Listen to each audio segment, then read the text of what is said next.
Hola, ¿qué tal? ¿Cómo les va? Bienvenidos. Esto es Enlace Internacional, una coproducción de la televisión pública mendocina a través de Señal U, el canal de la Universidad Nacional de Cuyo y Acequia TV. Durante la próxima hora vamos a repasar la agenda internacional y no vamos a dejar de lado como tema principal, por supuesto, el conflicto entre Israel y Hamás. Mi nombre es Laura Prudencio y me acompaña Augusto Grilli Fox. ¿Qué tal, Laura? ¿Cómo estás? Muchas gracias por acompañarnos una semana más. En este video te adelantamos todo lo que viene.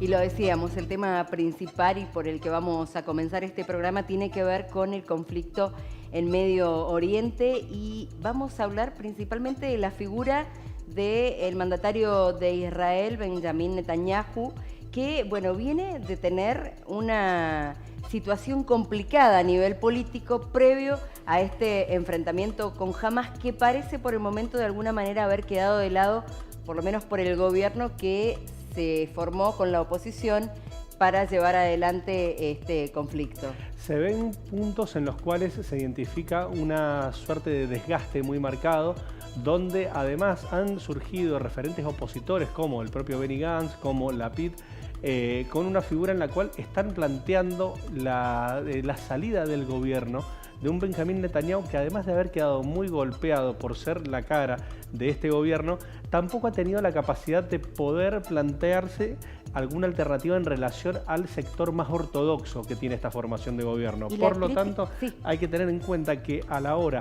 de ver esta formación de gobierno, es muy difícil que pueda llegar a rever esta posición, en el sentido de que perdería el apoyo de los sectores ortodoxos, que son los que le dieron la posibilidad de formar dicho gobierno y que, vale destacar, es el que más tirado a la derecha ha estado en estos más de 70 años de vida de este Estado israelí. Sí, y decía que la crítica principal por estas horas tiene que ver con el inicio del ataque de Hamás y la falta de atención, de preparación, el relajo que había en la parte de seguridad, que se caracteriza Israel por ser a nivel seguridad uno de los estados más seguros a nivel mundial. Bueno, sorprendió este ataque de Hamás, que ha sido el más dañino en los últimos años. Bueno, y ahí es donde también planteo una suerte de pregunta: si ha sido relajo por parte del gobierno de Israel, o por otro lado ha sido que tiene puesto todos los objetivos en lo que es la situación interna, una situación interna que hemos comentado que estaba marcada por la intención de una reforma judicial desde la oposición, catalogada como una forma de buscar una suerte de coraza jurídica, legal, para principalmente Benjamín Netanyahu y otros actores políticos que, de salir del gobierno, podrían quedar muy complicados legalmente. Esto llevó a que las calles hayan sido desbordadas con muchas manifestaciones, con más de 900.000 manifestantes en un país que tiene alrededor de 9 millones de habitantes. Antes de que comenzase esta guerra entre Israel y Hamás, ya eran muchos los analistas que planteaban de que esta situación llevaba al borde, a un límite muy complejo, al propio Estado de Israel como Estado, ¿no? Entonces hay que ver cuál va a ser la capacidad que pueden tener los distintos actores, tanto del gobierno como de la oposición, para poder sobrevolar una situación que es bastante compleja y que de hecho no tiene ni siquiera el apoyo en este contexto de guerra. Hay que ver sobre todo también qué pase con un potencial llamado a elecciones y dónde quedaría la figura de un Benjamín Netanyahu, que ya se sobreentiende que después de este contexto bélico va a quedar fuera del gobierno. Y además lo que tiene que ver con este ataque de Hamás y lo que ha venido pasando estos días subsiguientes de la guerra, estas más de 2 semanas, donde han habido denuncias de organismos internacionales, donde han habido además situaciones de países que son aliados, pero que han criticado el accionar de Israel, que ha atacado, formaciones civiles como hospitales, como escuelas, donde vemos día a día ya son más de 6.000 los palestinos muertos,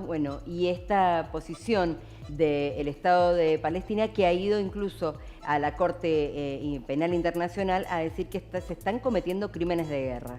La dinámica que ha tomado el conflicto es bastante particular y de hecho si vemos las situaciones que se han dado en los planteos de los ciudadanos al sur de Israel por las zonas de Sderot y alrededores, plantean reclamos muy importantes al propio Netanyahu, además de que ese fue uno de los sectores que más lo acompañó a él en su gestión, pero que hoy por hoy le hacen reclamos muy concretos y muy duros por esta intervención que no tiene precedentes en Israel. Lo vamos a seguir de cerca el tema porque hay que tratar de ir hilvanando lo que representa el conflicto bélico, pero por otro lado también una situación interna en materia política en Israel, que es lo que llevó a identificar a los sectores de Hamas como una posibilidad de descuido para poder generar dichos ataques. Las consecuencias de esta guerra que se está llevando adelante en Medio Oriente. Pero vamos a cambiar de tema para hablar de lo que sucedió el último domingo en Argentina, las elecciones generales, donde se presentaron 5 candidatos, ninguno logró el 50% de los votos, ni una diferencia de 10% con quien lo precedía, con lo cual se pasa a un balotaje. Exacto, de hecho, si lo identificamos, al no tener más del 45% de los votos o el 40% con una diferencia de 10, es por ese motivo por el cual debe haber una segunda vuelta entre los candidatos que sacaron mayor cantidad de votos. Y vamos a ver las repercusiones a nivel internacional porque no pasó desapercibido, por supuesto, las elecciones en nuestro país. Los diarios del mundo lo tomaron como una de las noticias principales durante el domingo y también el lunes pasado. Vamos a empezar por Corriere della Sera, en Italia, que puso la figura del representante de Unión por la Patria, Sergio Massa, actual ministro de Economía, y dijo quién es Sergio Massa, el italiano que ganó la primera vuelta de las elecciones en Argentina y lidera la redención del peronismo. Vamos con la próxima. En relación a lo que es el diario financiero de Chile, planteando estas repercusiones de las elecciones presidenciales, hace referencia a que Argentina vuelve a sorprender en relación a la figura de Sergio Massa. Sergio Massa gana la primera vuelta y va al balotaje con Javier Milei, es lo que plantea. Vamos a la próxima, en este caso el Mercurio también de Chile, que dice Massa sorprende, gana la primera vuelta y se reta con Milei por la presidencia de Argentina. Vamos con lo que planteó El País de España en relación a que el peronismo, 36%, remonta y disputará al ultra Milei con el 30,3% la presidencia de Argentina. Vemos que hay varios titulares que salieron también con los números no cerrados, no finales. Claro. Recordamos que Javier Milei cerró con un 29,8% y Sergio Massa con un 36,7%. Vamos a los Estados Unidos, el Financial Times, que dijo el ministro de Economía argentino, Sergio Massa se impone a Javier Milei en la primera vuelta de las elecciones. El candidato peronista desafía las expectativas para pasar a la segunda vuelta contra el outsider libertario radical. En relación a lo que planteó Globo de Brasil, plantea básicamente que el peronismo mostró fuerza, que va a segunda vuelta Sergio Massa contra Milei en lo que representa este proceso electoral. A ver, la próxima.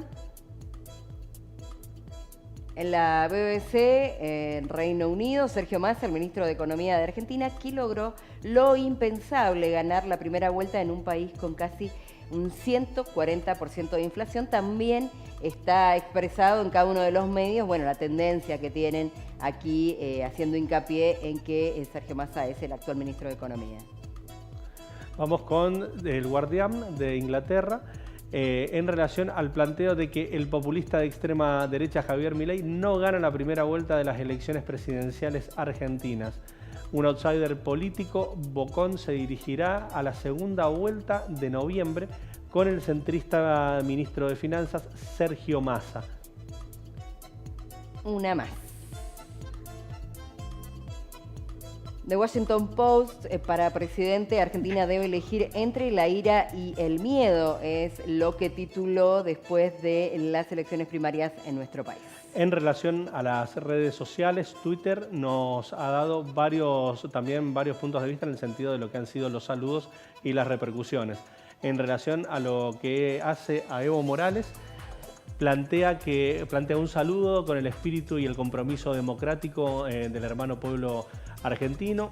Su participación es un ejemplo para la familia latinoamericana. Felicitaciones al hermano Sergio Massa por su victoria y le deseamos el mayor de los éxitos en la segunda vuelta que definirá nuestra querida Argentina, para que no vuelva al neoliberalismo y no retroceda en derechos. Y vamos a ver lo que publicaba Paulo Pimienta, que es el secretario de Comunicación Social de Brasil. Parabéns, amigo Sergio Massa, viva o provo argentino, Argentina vota. En relación a la figura también del ultraderechista Eduardo Bolsonaro. Hijo del expresidente que exactamente, estuvo presente. Dicen que no se pudo llegar a encontrar con Javier Milei por lo complejo que era, las ubicaciones que estaban en el hotel, pero estuvo presente acompañándolo en este proceso electoral y brindándole básicamente su apoyo en el sentido de que planteaba la satisfacción por haber almorzado con el candidato a vicepresidente Javier Milei, Victoria Villarruel, que reunió a varios líderes de las derechas de América Latina y España. Y el Grupo Puebla también se manifestó a través de las redes sociales. Avanza el progresismo en Argentina. Sergio Massa pasa a segunda vuelta en el primer lugar. Felicitaciones al pueblo argentino por una impecable jornada electoral. En relación a la figura de Hermann Tertsch, eurodiputado de Vox, básicamente lo que manifiesta es que se encontraba en el búnker, en el cuartel de noche electoral de Javier Milei, cuando la incertidumbre es total, salvo en que se impone ya la certeza de que habrá una segunda vuelta. Con amigos del Foro Madrid, de muchos países iberoamericanos, desde la senadora Cabal de Colombia, la congresista Chirino de Perú o el exministro de Exteriores Araujo de Brasil, en una comida previa con la candidata a la vicepresidencia Victoria Villarruel. Hablamos de las esperanzas de romper la deriva autodestructiva de Argentina y esperaban que sea una noche histórica para la libertad contra el socialismo. Bastante posicionada la visión del eurodiputado. Y vamos con una placa más. Íñigo Errejón es diputado por Sumar de España. Argentina da una lección y ha conseguido frenar a la ultraderecha y su proyecto de disolución social. Ahora trabajar por una victoria amplia en segunda vuelta con todos los que quieren democracia, justicia social y un futuro compartido. Enhorabuena. En relación al último tuit que vamos a poner a disposición, tenemos la figura del presidente de Colombia, Gustavo Petro, quien publicó: Argentina derrotó la barbarie. Es la hora de la esperanza. Se elige entre la barbarie y la esperanza. Felicitaciones al pueblo argentino. Ahí repasábamos, las repercusiones importantes. En todo el mundo se hizo eco de las elecciones en nuestro país. Seguramente vamos a tener el relevamiento de la segunda vuelta para también ponértelo a disposición. Ahora no te vayas, que en el próximo bloque tenemos mucho más para ponerte a disposición. Ya volvemos.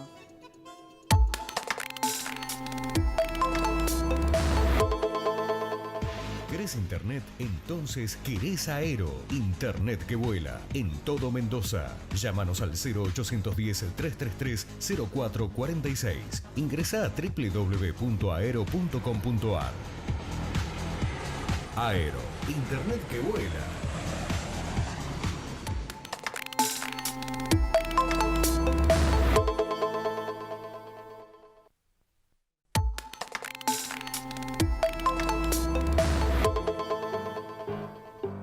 Segundo bloque de Enlace Internacional, y como te lo habíamos planteado en programas anteriores, teníamos la intención, la vocación de trabajar un poco de lleno lo que representa en relaciones internacionales este conflicto entre Israel y Hamas y ver un poco la letra chica en relación a qué representa un crimen de guerra, cuáles son las características que tienen estos. Pero para esto vamos a tener una entrevista en profundidad. Para introducirnos nos metemos con unas plaquitas.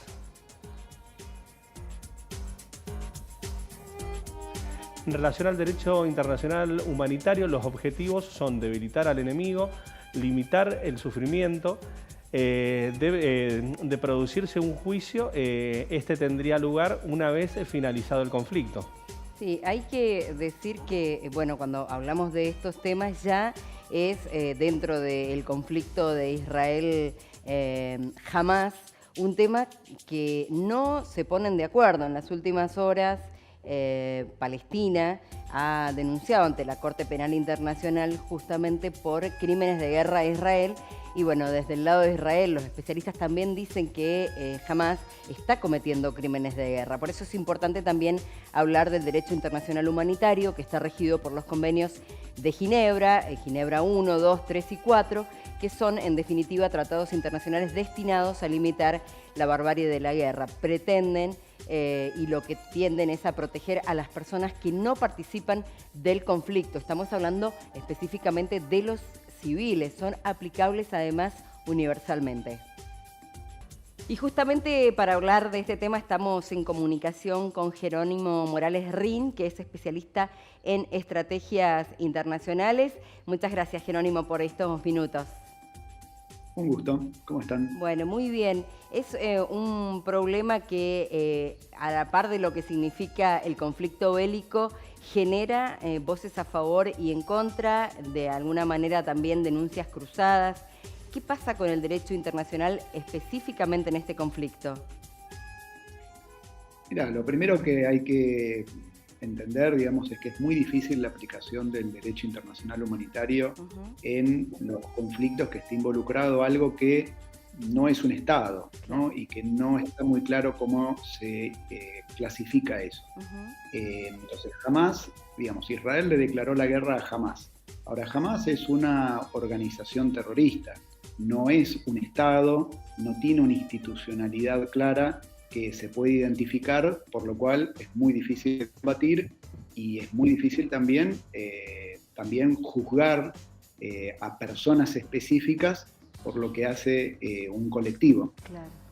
Bien, Jerónimo, en relación a, digamos, a esta situación que planteas, por ahí una de las primeras instancias que se vio fueron en 2001 en relación a cuando Estados Unidos le manifiesta la guerra a Al-Qaeda y justamente en Guantánamo empiezan a generar detenciones. Haciendo un paralelo, ¿existe ese riesgo en relación a detenciones que pueda llegar a generar Israel en cuanto por ahí a milicianos de Hamás? Por supuesto, y ya ha ocurrido, porque el concepto, digamos, todo esto, digamos, el terrorismo se le busca paralelos con cuestiones que están contempladas en el derecho internacional. Entonces, ¿qué es lo que sí se puede hacer? Digamos, por supuesto, matar civiles está prohibido en cualquier guerra, en cualquier conflicto armado.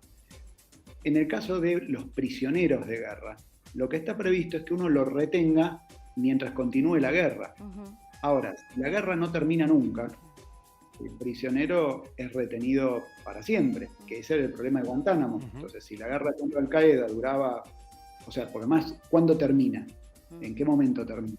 Entonces, la verdad es que se retenía a los combatientes que se habían rendido, digamos, sin límite. Y esto también ocurre entre Israel y los terroristas o los combatientes que lo atacan, que cuando son capturados, son detenidos, ¿hasta cuándo? Ahora, vos hablabas que es difícil aplicarlo cuando hay un Estado y un grupo terrorista, pero ¿puede jugar algún rol los organismos internacionales, en este caso la Corte Penal Internacional o la ONU, a la hora de tratar de morigerar estos daños terribles sobre la población civil? Sí, digamos, Naciones Unidas jugaba y juega un rol importante para tratar de moderar los daños sobre los más vulnerables, que son los civiles, los que no combaten. En un sentido, digamos, de político. Ahora, cuando uno va a tratar de aplicar el derecho internacional, es muy complicado porque básicamente lo que no tiene Naciones Unidas, digamos, es un poder de policía. Digamos, las partes tienen que aceptar estar bajo ese mandato y normalmente no ocurre. Bien, Jerónimo, en relación a lo que se tipifica como crimen de guerra, ¿se han identificado ya claramente por parte de Israel y o por parte de Hamas en este conflicto que se pueda decir esto va a traer consecuencias en el mediano plazo? Mira, sí, sin duda. Básicamente, tomar rehenes es ilegal. Bien. Matar civiles es ilegal. Torturar es ilegal. Profanar cuerpos es ilegal. Digamos, lo que se trata de hacer, insisto, siempre es proteger a los civiles, a los no combatientes.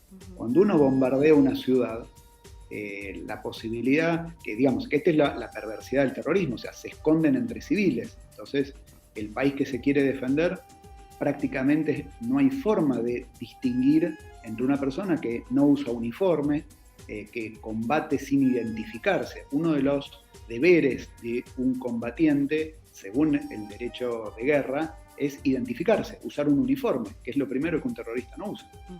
Bien, de hecho, en el sur del Líbano se habían planteado algunas irregularidades con trabajadores de prensa y con Cruz Roja, ¿puede ser?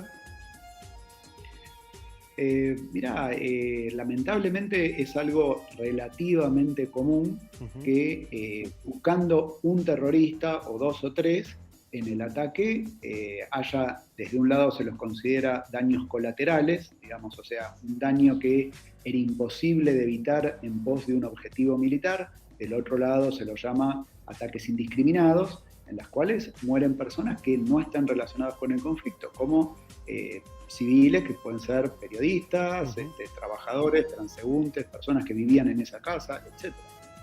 De todas maneras, desde que se da el conflicto hasta que esto es juzgado, pasa un tiempo que no es breve. Mira, es al revés, digamos, son excepcionales los casos en los cuales el derecho internacional humanitario logre intervenir. Y para ser claros, lo que tiene que ocurrir, digamos, es que alguien pierda. O sea, en general el derecho internacional se le aplica al que pierde. El que gana la guerra muy difícilmente acepte que en su territorio se condene a los militares o a los combatientes, digamos. Claro. Bien, Jerónimo, en relación a la posición, o sea, porque acá identificamos a Hamas como un actor, a Israel como otro actor, en un territorio donde lo reivindica principalmente Palestina en la zona de Franja de Gaza. Es muy complejo a la hora de poder identificar, digamos, responsabilidades, pero también queda muy laxo para los actores a la hora de intervenir, ¿no? De hecho, de ahí a la hora de responsabilizar a alguien en relación a un misil hacia un hospital. Por eso, insisto, esta es la perversidad del terrorismo, digamos, esconderse.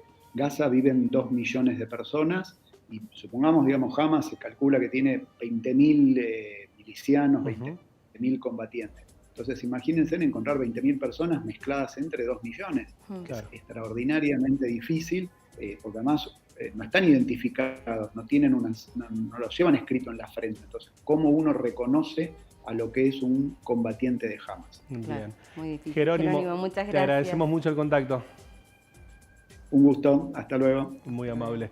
Estábamos trabajando en profundidad lo que representaba, ¿no?, estos conceptos en relación a lo que es un crimen de guerra, a cuál es la situación que se está dando justamente en Gaza en relación a este conflicto entre Israel y Hamas. Y además, como decíamos al principio para presentar esta nota, lo que tiene que ver con las particularidades respecto a algo que, bueno, que no se discute qué es lo que es un crimen de guerra, pero sí hay una discusión que tiene que ver con la posición de cada uno de los países que están de un lado o del otro de este conflicto. Tal cual. Lo hemos visto con el titular de la ONU, con Guterres, que bueno, criticó, dijo una atrocidad no puede dar lugar a otra atrocidad, y bueno, fue criticado por Israel y otros países que dijeron no está de alguna manera tomando posición en contra de lo que hizo el grupo terrorista Hamas. Tal cual. Lo vamos a seguir de cerca al tema. Ahora nos vamos a otro tema, en particular lo que ha sido las elecciones en Suiza, donde en base a este proceso electoral que se ha dado, hay un triunfo de la derecha, donde mediante los conceptos migratorios que plantean los argumentos en relación al crecimiento de la migración, han podido llegar casi a los, digamos, a los números históricos. 28,5% es lo que sacaron en esta elección, el máximo histórico fue de 29,3%.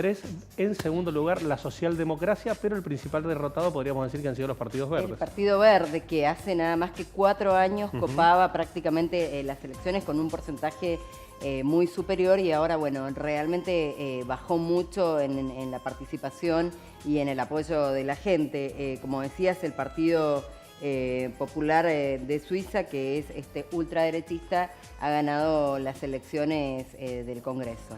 Además, tener en cuenta que el Partido Verde tiene un quiebre en Suiza. De hecho, tenemos el Partido Verde Liberal y el Partido Verde, están fraccionados. Eso sumó para esta derrota. Y además tener en cuenta que en su momento el crecimiento que habían tenido se da en un contexto de la discusión del crecimiento del impacto, digamos, del impacto ambiental que se estaba dando en Suiza. Hoy por hoy se ha corrido esa lógica y la discusión por hoy se hace sobre los objetivos en relación a la migración, y esto es lo que le ha dado un impulso a una derecha que se ha reposicionado en Suiza. Sí, que tiene, bueno, esta bandera justamente, ¿no? Que tampoco es ajena al posicionamiento de otros países de Europa respecto a la migración. Bien, después por otro lado te hacemos referencia a la situación que se está dando en Panamá, donde por distintos reclamos en relación al rol de una empresa canadiense minera se han producido varios reclamos, varios cortes de ruta. Por darte unos números, te hacemos una referencia a que la inversión anual que trabaja esta minera en Panamá es de alrededor de 10.000 millones de dólares, representa un 3,5% del Producto Bruto Interno de Panamá, y en esta modificación de ley que el presidente argumenta de que es bueno, de que es mejor que la anterior fue modificada en 2017, justamente lo que se argumenta es que genera un ingreso directo mínimo de 375 millones de dólares papel, que sería 10 veces más de lo que representaba anteriormente. Sí, él habla de 8.000 puestos de trabajo directo y 40.000 indirectos. La bronca de los grupos ambientalistas y también sindicatos, docentes, tiene que ver con lo rápido que se aprobó en el Congreso esta ley, y a las pocas horas fue, bueno, aprobada también a nivel gubernamental, ya puesta en práctica. ¿Por qué? Porque no se hace una consulta popular y no se les pide, en este caso a esta empresa minera australiana, que hagan un cotejo ambiental de lo que está sucediendo, ¿no? De ahí las fuertes tomas que se han llevado a cabo, de hecho con cortes en carreteras neurálgicas que comunican a Panamá con otros países. Recordamos, Panamá es un país bastante chico demográficamente hablando. Y además esto, por la zona donde van a trabajar, va a trabajar esta minera, que es una zona protegida, ahí cercana al Caribe, en el norte, que dicen, bueno, va a ser un daño ambiental terrible, sobre todo también no solo por la flora y la fauna, sino por los pueblos originarios que habitan allí. De hecho, sectores indígenas, sectores docentes, grandes sindicatos se han manifestado y han tomado posición, y hasta una lógica de confrontación con los sectores de seguridad de Panamá. Para cerrar estas cortitas, te hacemos referencia a la situación en relación a la formación de gobierno de España. ¿Qué ha pasado en España? Identificamos un Pedro Sánchez con intención de diálogo que ha podido cerrar a lo que es la estructura de Sumar, con Yolanda Díaz como principal referente, pero también nos encontramos con que no están cerrados los acuerdos con los espacios catalanes. Hay un diálogo, pero no hay nada concreto. Es lo más difícil, ¿no? Es que es muy similar a lo que le pasaba a la derecha. La derecha podía consensuar entre Vox y el Partido Popular, pero quedaban a 4 escaños, que la realidad es que era lo mismo que quedasen a 4 escaños que a 20, porque no iban a llegar a poder lograr un voto de otro lado. La diferencia entre el Partido Socialista Obrero Español y el Partido Popular es que existen los puentes y los vínculos, pero se entiende que la única forma sería con la posibilidad de generar esta amnistía a los referentes catalanes que en su momento se exiliaron. Vamos a ver si esto puede llegar a permitir la formación de gobierno, y vamos a ver cuál es el costo político en relación al rol de la oposición que le genera al Partido Socialista Obrero Español. Y en recordar que el acuerdo contempla unas 230 medidas, entre ellas bajar la cantidad de horas semanales de trabajo de los españoles, como una de las medidas, bueno, que tenía Sumar y que ahora el PSOE toma en caso de ser gobierno. Exacto, de hecho estamos a menos de un mes de que se acaben los plazos para esta formación de gobierno, y de no poder realizarla tendrían que llamar a elecciones antes de fin de año, pero lo vamos a seguir relevando y te vamos a tener al tanto. Ahora no te vayas, que en el próximo bloque tenemos mucho más Enlace Internacional.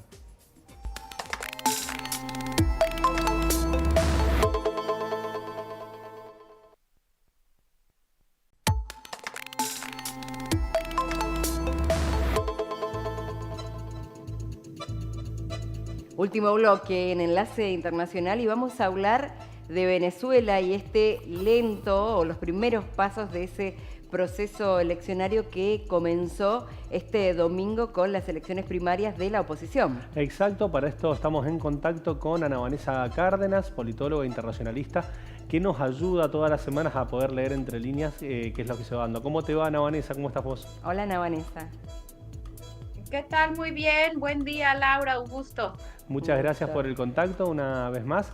Preguntarte cómo ha evolucionado este acuerdo en que oposición y oficialismo en Venezuela han avanzado, en que Estados Unidos ha levantado algunas sanciones y ya se llevaron a cabo lo que han sido las primarias de la oposición.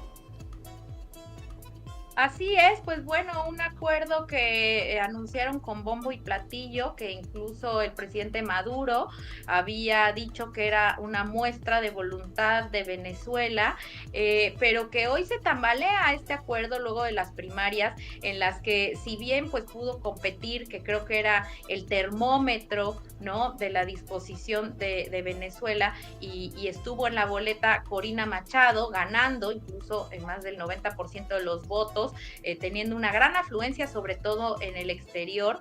Pues bueno, vemos que hoy el chavismo y el gobierno han empezado el embate en contra de los resultados, desde las altas esferas que van desde el presidente Maduro hasta el presidente de la Asamblea, la esposa de Maduro, donde han denunciado que no hubo una correcta vinculación con el Consejo Electoral, como lo marca la Constitución, que la cantidad de lugares de votación no daba para que votaran la cantidad que se anunció de personas por encima del millón, que tenía un máximo para 800,000 personas, que ellos tienen otras cifras, y bueno, pues prácticamente que no reconocen los resultados. Entonces era importante ver cómo, primero, que estuvieran incluidos estos candidatos que estaban inhabilitados, ¿no? La gran incógnita era Corina Machado, estuvo, ganó, y ahora, bueno, el siguiente paso es que reconozca el chavismo este triunfo, y todo parece ser que no. Y además a eso hay que sumarle lo que decías, María Corina Machado, que ya lleva 8 años de esta condena, que la inhabilita, y que por lo que se sabe en las últimas horas el gobierno de Maduro no ha dado vuelta atrás en eso. Insisten en que no puede participar de las elecciones.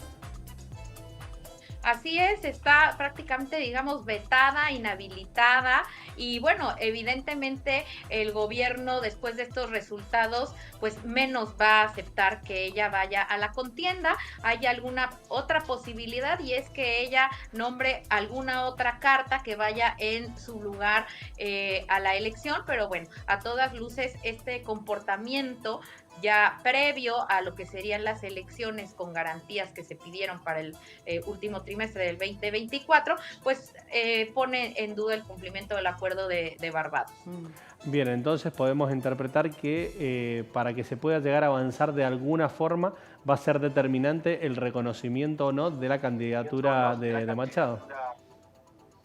Así es, y es que recordemos que Estados Unidos durante este acuerdo pues prácticamente dejó hasta el último el levantamiento de estas sanciones petroleras, económicas, porque bueno, no es la primera vez que se avanza en este sentido de algún acuerdo, y el gobierno pues no lo respeta.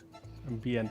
Vanessa, te llevo a otro tema. Te queríamos consultar justamente por este diálogo que se ha potenciado en México por la situación de la migración. Hubo una reunión muy importante, 10 países acompañaron justamente estos distintos encuentros. ¿De qué se tratan? ¿Cuál es el objetivo?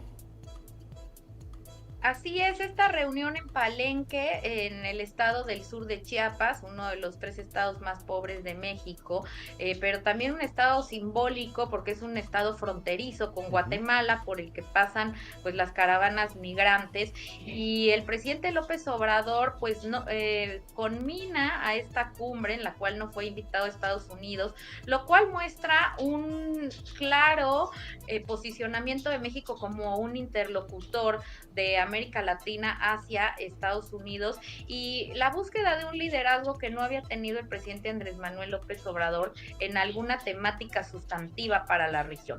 Entonces se realiza esta cumbre con la asistencia pues de países expulsores de migrantes muy importantes, como fue el presidente de Venezuela o el de Cuba, también fue Colombia, Guatemala, El Salvador, y bueno, muchos otros países que no asistieron los jefes de Estado, sí estuvieron los cancilleres.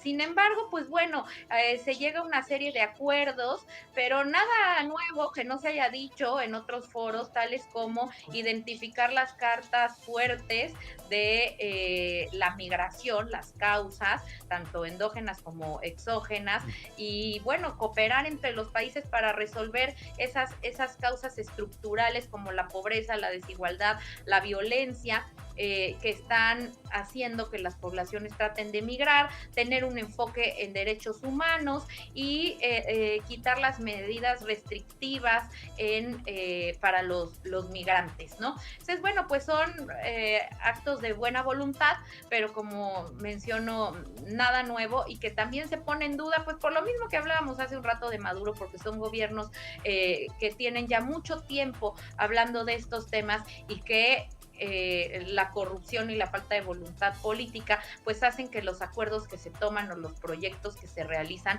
no lleguen a buen término. Y además cuando esto es una tarea urgente, más allá de estos entendimientos, de este sentarse a la mesa, esta decena de mandatarios, hay una realidad que las personas que están en este proceso de migración se quedan en el camino, hay corrupción en el medio, hay delitos realmente terribles y no hay una solución en lo inmediato, por lo menos.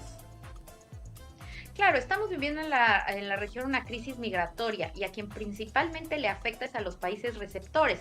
México hoy es sin duda un país que está viviendo momentos muy complicados, además se ha convertido en la ruta más peligrosa del mundo, y es porque es un país de expulsión de migrantes, de tránsito de migrantes, pero también destino de migrantes, muchas veces no voluntariamente es que sea el destino, porque el destino es Estados Unidos, sino porque pues no les queda de otra, ¿no? Porque la cantidad de visas que está dando Estados Unidos, y en vísperas de elecciones, Joe Biden, con un gran problema con los republicanos, que ataca directamente el tema migratorio como mal gestionado por esta administración, pues evidentemente va a seguir teniendo políticas muy restrictivas. Anunció, echándose para atrás de todo lo que había dicho cuando era vicepresidente de Obama, candidato, etcétera, que iba a continuar con el muro que tanto le criticó a Trump, lo anunció ya Joe Biden. Entonces, creo que la solución, si Estados Unidos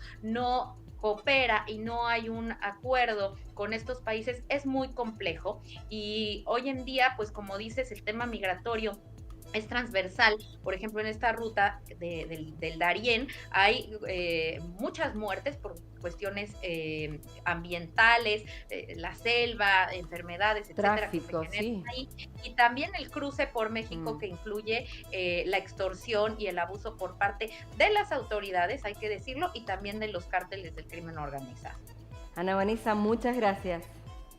Hablábamos con Ana Vanessa Cárdenas, bueno, analizando estos dos temas en particular que hacen referencia a la migración, a este encuentro que se dio en materia de migración en México, y además a al proceso eleccionario en Venezuela. Veremos cómo avanza. Hay un interés económico de Venezuela respecto a las restricciones y a los bloqueos que, bueno, que le ha abierto la posibilidad a Estados Unidos, sobre todo con el petróleo y el oro. Hay un interés económico que puede llegar a modificar, veremos si se puede avanzar con el proceso electoral. Y que podría ser también, teniendo en cuenta lo que es ese proceso electoral del año que viene, un quiebre, digamos, en lo que representan los últimos 15 años de Venezuela. Como acostumbramos todas las semanas, tenemos el momento en el cual hacemos una sugerencia a nivel cultural. En este caso tratamos de arrimarte un poco más, familiarizarte con lo que es el conflicto entre Hamas e Israel, con lo que es Franja de Gaza también como foco. Para esto nos encontramos nuevamente con Adrián Biasiori, él es director de cine, un amigo, un dueño de casa, me atrevo a decir, así que con él vamos a trabajarlo. ¿Cómo estás, Adrián? ¿Cómo están? Bienvenido. Bueno, siempre es un tema duro realmente, sí, pero sí. bueno, también desde el arte se puede interiorizar un poco más, llegar un poco más a lo que está sucediendo. Sí, es un tema duro y justamente por la crudeza y la crueldad que muchas veces tiene el tema, es que en realidad lo que nos tenemos que plantear es cómo el cine lo retrata. Y en realidad lo que ha pasado a lo largo de la historia del cine es que no siempre ha sido retratado de la manera que hoy está siendo retratado. Ustedes recordarán que el año pasado ganó el Oscar una película bélica, ya de hecho hasta es un género, el género bélico, ¿no? Estuvo nominada al Oscar junto con Argentina 1985, por eso lo vamos a recordar mucho. Claro. Y justamente el enfoque que hoy se da sobre la guerra es un enfoque en donde nos permita, el contexto de guerra, hacer una reflexión sobre lo profundamente humano que se genera a partir de ese hecho en sí mismo. Así que bueno, lo que vamos a hacer es recorrer a través de 3 películas, de tres producciones, lo que sucede en un contexto de guerra, pero fundamentalmente con lo que le sucede a las personas y lo que sucede cuando esas personas se ponen en esa situación y a través de ciertas metáforas y a través de la reflexión que se puede generar. Así que bueno, empezamos con la primera, que es una película que ya tiene 20 años y estamos hablando de Domicilio Privado, ¿sí? Una película del 2004. Vamos a empezar a ver algunas imágenes y el postulado de base es... ¿De dónde es la peli? Es una película, el director es un director italiano, ¿sí? No sé si es italiana porque cuando uno habla de que la película depende de quién puso dinero. Sí. ¿no? Sí, y suelen ser copros, Y coproducciones, además, claro. Pero bueno, esta película en realidad tiene que ver con el postulado inicial, es el postulado de un personaje que es Mohamed, un padre de familia, que a su vez es un profesor de literatura, progresista, que enseña en uno de los institutos más progresistas de Palestina, y él vive junto con su familia y sus 5 hijos en un lugar, en un pueblo de Palestina, pero en un lugar muy estratégico porque está entre donde está la mayor cantidad de población de ese pueblo y un asentamiento israelí que está ocupando esas tierras palestinas. Entonces, este lugar estratégico hace que la casa de Mohamed sea tomada por los soldados y a partir de ahí él tiene que empezar a convivir, él y su familia tienen que empezar a convivir con los soldados.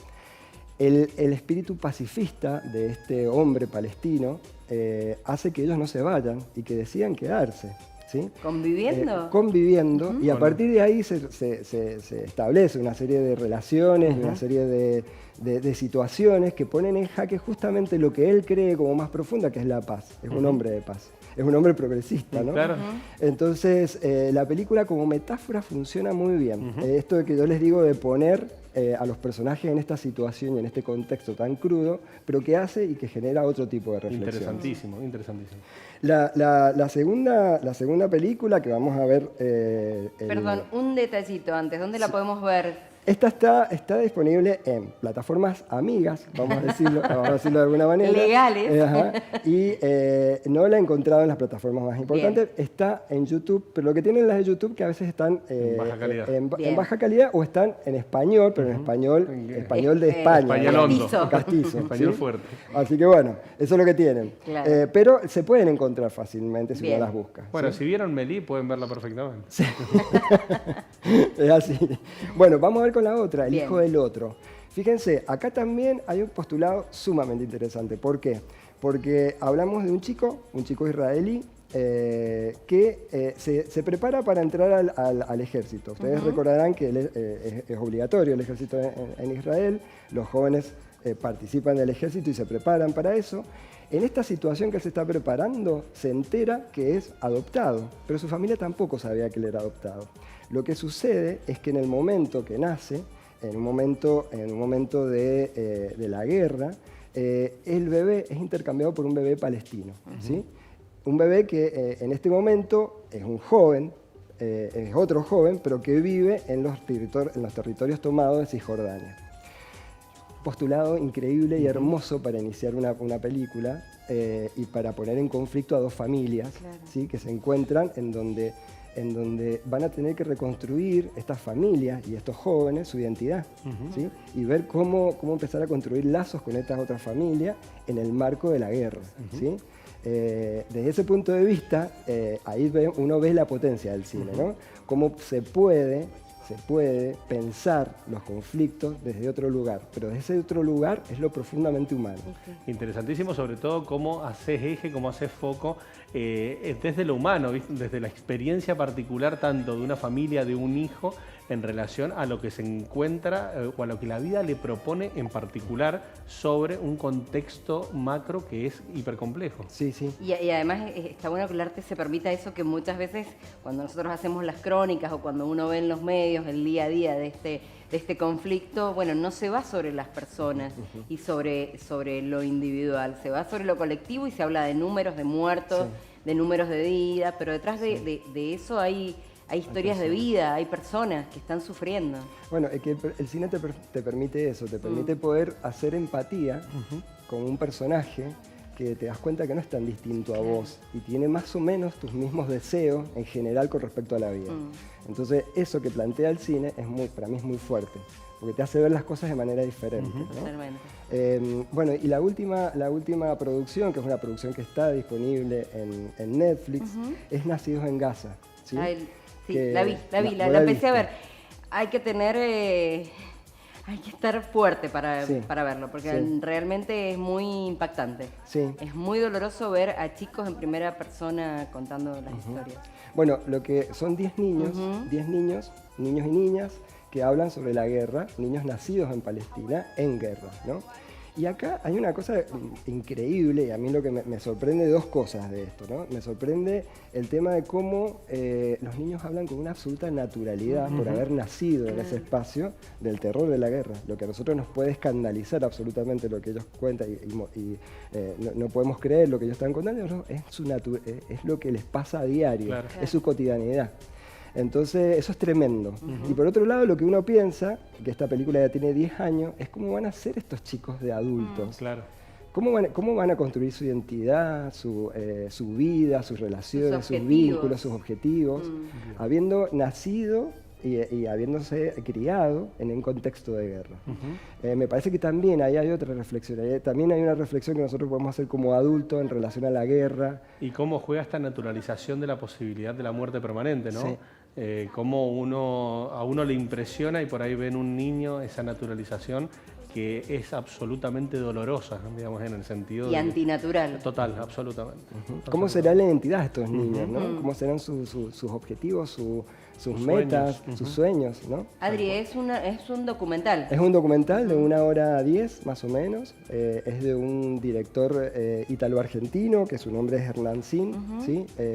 Y es sumamente cruda, pero me parece que más allá de la crudeza es una oportunidad para poder ver este conflicto desde otro lugar. Como para cerrar, no existen hoy por hoy en el ecosistema, digamos, de festivales de cine y de cine en general, películas que sean panfletarias, es decir, que tengan una posición tomada extrema en relación a este tema en particular y a las guerras en general, ¿sí? No hay ningún festival que vaya a premiar, por ejemplo, eso, sino que los festivales premian esto, cuando podemos generar lo que genera el cine, poder pensar ese hecho desde otro lugar. Así que siempre es un lugar humano. Ariel, muchísimas gracias como todas las semanas. Adrián, perdón. Muchísimas gracias como todas las semanas. La verdad que interesantísimas las propuestas y nos has dejado un fin de cargado. Bueno, muchas gracias. Muchas gracias. Bueno, estamos llegando al final de este enlace internacional. Como siempre, les agradecemos por estar del otro lado. Nos vamos a reencontrar la semana próxima. Te agradecemos a vos que estás en San Juan en Canal Sama, desde Construir TV, desde Señalú y desde Canal Acequia. Hasta la semana que viene.